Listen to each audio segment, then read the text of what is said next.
परम श्रद्धेय आदरणीय आलोक दादा ने ये आज का कार्यक्रम हमारी पूर्व पत्नी श्रद्धेया मालती जी की आज पुण्यतिथि के अवसर पे ये एक बार फिर आयोजित किया है।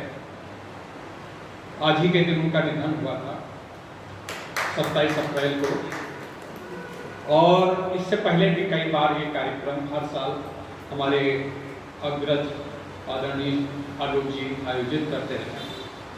आप सभी लोग आज ये कार्यक्रम में आए हुए हैं। ये श्रद्धांजलि का अवसर है। कतई ये श्रद्धांजलि का अवसर मैं अपनी पत्नी से अलग एक महान श्रद्धांजलि के अवसर के रूप में बहुत दुखी मन से आप लोगों से एक निवेदन करना चाहता हूं कि वो व्यक्ति जो बड़ा जैसे अचरा बरसाओ रस घोरी हो, अपने मन का रस बरसाने के लिए हमारे हिंदू या मुझे हिंदू शब्द कहने से कोई एतराज नहीं होना चाहिए आप लोगों को। उसमें एक मुस्लिम भी था जिसने बचाने के चुकी राइफल छीनने के चक्कर में वो मारा गया। अदरवाइज करीब करीब सभी पर्यटक हमारे हिंदू ही भाई थे। और ये आतंकवादी घटनाएं प्रायः दशकों से चली आ रही हैं। इधर 4-5 साल से आतंकवादी घटनाओं में कमी आई है। ये कोई माने या न माने, आलोचक उसको चाहे जिस तरीके से कहें, लेकिन एक सत्यता है कि जम्मू कश्मीर और देश के कई विभिन्न भागों में आतंकवादी घटनाएं करीब करीब थम गई। और इससे पहले भी जितनी आतंकवादी घटनाएं हुई, कभी ऐसा नहीं देखा गया कि आतंकवादियों ने इस नृशंसता से किसी का धर्म पूछकर किसी को गोली मारी। तो वेदना भी है, दुख भी है और आक्रोश की ज्वाला। और इस आक्रोश की ज्वाला में एक अभिव्यक्ति के अवसर आते हैं हमारे कविगण। इधर मैं 7-8 दिन से सोशल मीडिया भी देखता हूं। सोशल मीडिया पे कुछ लोग तो श्रद्धांजलि देते हैं, बड़ी वेदना व्यक्त करते हैं, लेकिन श्रृंगार की कविताएं, नायिका का विरह वर्णन, नायिका का संयोग वर्णन और रील, ये सब आती रहे। ये हत्याएं हो जाए, उनके साथ नहीं हुआ। हमारे साथ जब तक कुछ ना हो जाए तब तक हमें हमारी संवेदनाएं, हमारा दर्द की अनुभूति नहीं। आज कदाचित आप सोचिए, जो लोग जोड़ों से, आपने वो वीडियो देखा होगा, एक दंपति डांस कर रहा था, उससे पहले डांस कर रहा था, उसके बाद उसका जीवन साथी उसके पास मरा हुआ लेटा है और उसको बोलने की इजाजत नहीं, रोने की इजाजत नहीं। उसके पीछे 4-5 लोग और बैठे।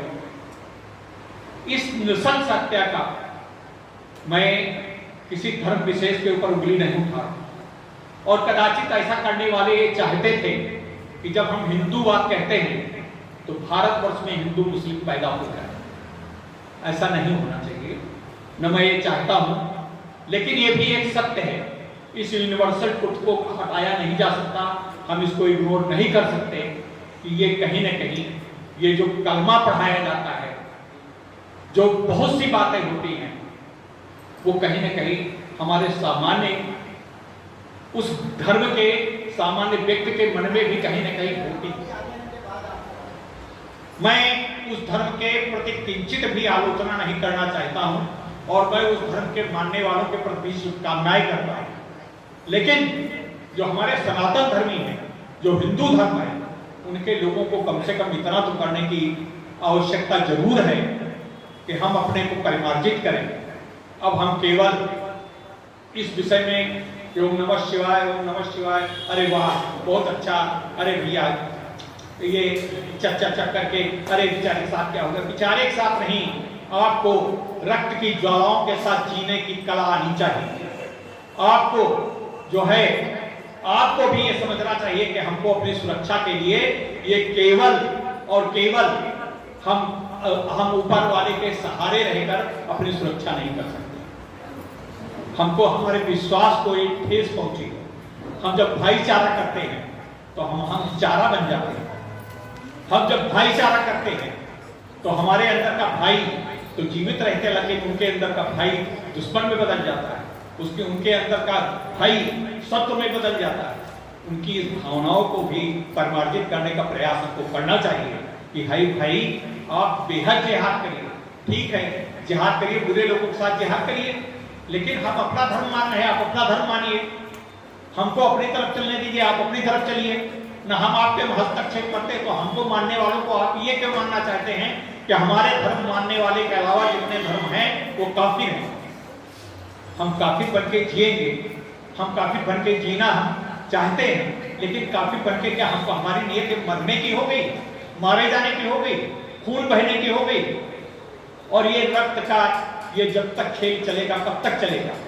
तो इसके लिए हमको सजग होना चाहिए। आइए हम इस अवसर पे कोई ऐसा बात नहीं कहते हैं कि आप तुरंत आपके रगों में खून खौल जाए।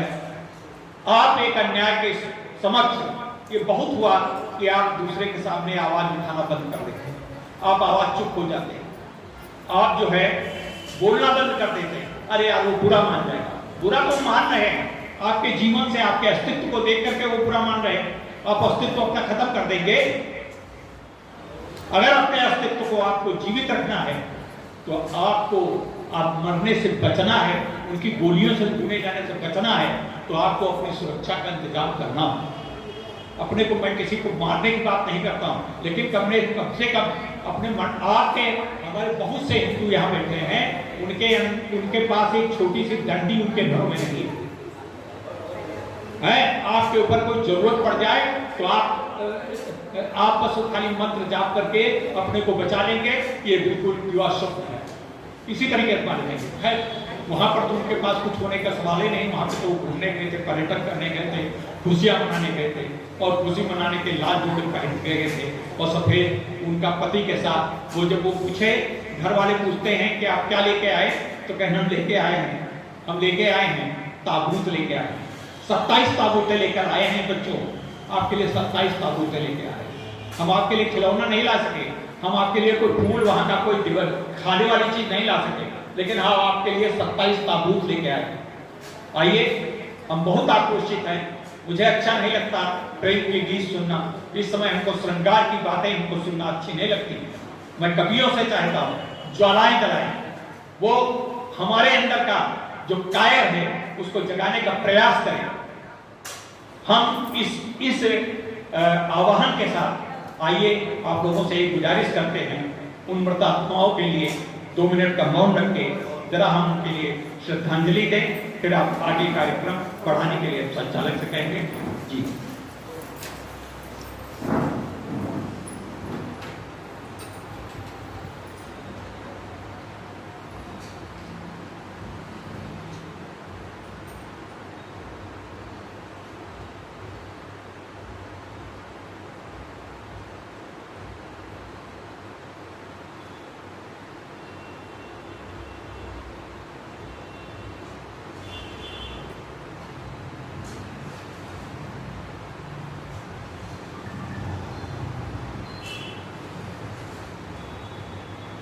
ओम शांति शांति शांति।